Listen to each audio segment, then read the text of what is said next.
नमस्कार दोस्तों, स्वागत है आपका हमारी चैनल हिंदू धार्मिक कथा। मैं हर रोज एक नई वार्ता के साथ आपसे जुड़े रहते हैं। तो आज भी एक शिवजी की सच्ची कहानी लेकर आए हैं। पर उससे पहले हमारी चैनल सब्सक्राइब कर दे। बहुत समय से वीडियो बना रहे हैं एल, कृपया अपना सपोर्ट दिखाए। तो आइए वीडियो शुरू करते हैं। भारतवर्ष में सावन मास का विशेष महत्व है। ये मास भगवान शिव को समर्पित माना जाता है। जैसे ही सावन का महीना आरंभ होता है, संपूर्ण वातावरण में भक्ति, श्रद्धा और दिव्यता का संचार हो जाता है। चारों ओर हरियाली छा जाती है, नदियां कल-कल बहने लगती हैं और मंदिरों की घंटियां गूंजने लगती हैं। भक्त जनों की भीड़ शिव मंदिरों की ओर उमड़ पड़ती है। परंतु भारत के एक छोटे से गांव नटवर नगर की कथा सावन मास में भक्ति का एक ऐसा अद्वितीय उदाहरण है जिसे जानकर हर कोई भाव विभोर हो उठता है। नटवर नगर एक भक्ति से भरा गांव। नटवर नगर नामक गांव छोटा तो था, परंतु वहां के लोगों की भक्ति विशाल और गहरी थी। वहां के हर पुरुष, युवा से लेकर वृद्ध तक, सभी भगवान शिव के अनन्य भक्त थे।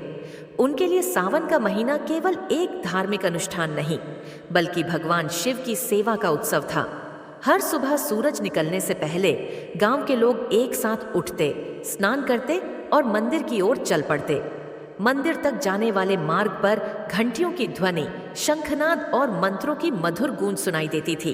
हर कोई अपने हाथों में पूजा की सामग्री, जल और बेलपत्र लेकर महादेव की आराधना के लिए बढ़ता। महादेव की श्रृंगार सेवा, भक्तों का सौंदर्य, प्रेम। नटवर नगर के शिव भक्तों की सबसे खास बात यह थी कि वे केवल पूजा ही नहीं करते थे, बल्कि महादेव का श्रृंगार ऐसे करते जैसे कोई राजा अपने राजा को तैयार कर रहा हो। हर दिन के फूल अलग होते।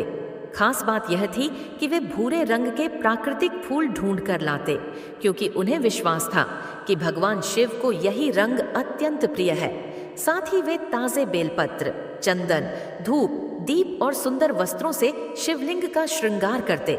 वे भगवान को स्नान करवाते, भस्म चढ़ाते, उनके माथे पर त्रिपुंड सजाते, गले में रुद्राक्ष की माला पहनाते और फिर फूलों से सजाकर मंदिर को ऐसा रूप देते कि हर कोई देखता रह जाए। ऐसा प्रतीत होता मानो स्वयं कैलाश पर्वत इस मंदिर में उतर आया हो। भक्ति की पहली परीक्षा, वर्षा की रात। सावन के मध्य में एक दिन ऐसा आया जब अचानक आसमान में बादल घिर आए। धीरे धीरे तेज बारिश शुरू हो गई। बिजली कड़कने लगी, हवाएं तेज चलने लगीं और जंगल के रास्ते दलदल में बदल गए। उस दिन शिव भक्तों के लिए फूल लाना कठिन हो गया। ना तो जंगल तक जाना संभव था और ना ही मार्ग पर चलना। इसलिए उस दिन मंदिर में बस जलाभिषेक किया गया और केवल एयूएम नमः शिवाय का जाप कर पूजा समाप्त की गई। श्रृंगार का कोई विशेष आयोजन नहीं हुआ। अगले दिन कुछ गांव वाले मंदिर आए।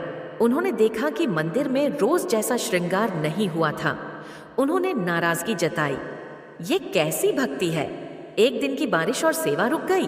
कम से कम बेलपत्र तो चढ़ा सकते थे। भगवान का कोई दिन अधूरा नहीं जाना चाहिए। उनकी बातें भक्तों के मन को चुभ गईं।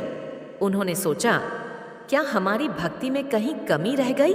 क्या हम महादेव के प्रति अपना कर्तव्य निभा नहीं सके? भक्ति की दूसरी सुबह है।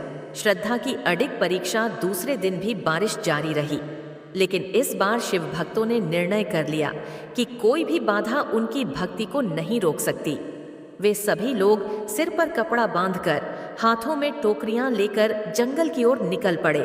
कीचड़ में फिसलते, कांटों से उलझते, कपड़े भीगते हुए वे फूल खोजने निकल पड़े। उन्हें भूरे फूलों के साथ बेलपत्र और तुलसी पत्र भी मिले। वे जब मंदिर पहुंचे तो पूरी तरह भीगे हुए थे, पर उनके चेहरे पर भक्ति की आभा थी। उन्होंने उसी उल्लास से महादेव को स्नान कराया, वस्त्र चढ़ाए और फिर फूलों से श्रृंगार किया। चमत्कार! महादेव का साक्षात आशीर्वाद। जब श्रृंगार पूरा हुआ तब मंदिर में एक अद्भुत दृश्य घटित हुआ। भगवान शिव की प्रतिमा से प्रकाश निकलने लगा, ऐसा तेज जो आंखों को चौंका दे। तभी एक दिव्य वाणी गूंजी, हे मेरे प्रिय भक्तों, तुम्हारी निष्ठा और प्रेम से मैं अत्यंत प्रसन्न हूँ। तुमने सावन मास में भक्ति का जो आदर्श प्रस्तुत किया है वह संपूर्ण ब्रह्मांड के लिए प्रेरणा बनेगा। मैं स्वयं आज यहाँ उपस्थित हूँ। जो भी भक्त इस कथा को भावपूर्वक सुनेगा या सुनाएगा, उसे मेरी कृपा सदा प्राप्त रहेगी।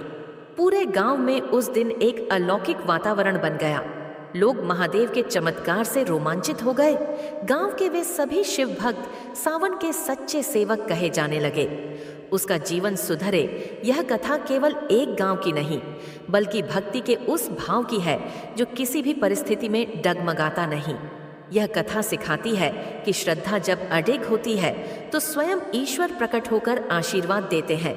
नटवर नगर के लोगों ने दिखा दिया कि भक्ति केवल पूजा पाठ नहीं, बल्कि कर्म, भाव और समर्पण का संगम होती है।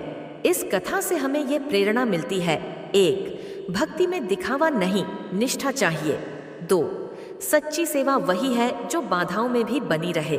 3. श्रृंगार, मंत्र, पूजा सब कुछ तभी सार्थक है जब उसमें प्रेम और श्रद्धा हो। 4. भगवान हर जगह है, परंतु जब भक्त भाव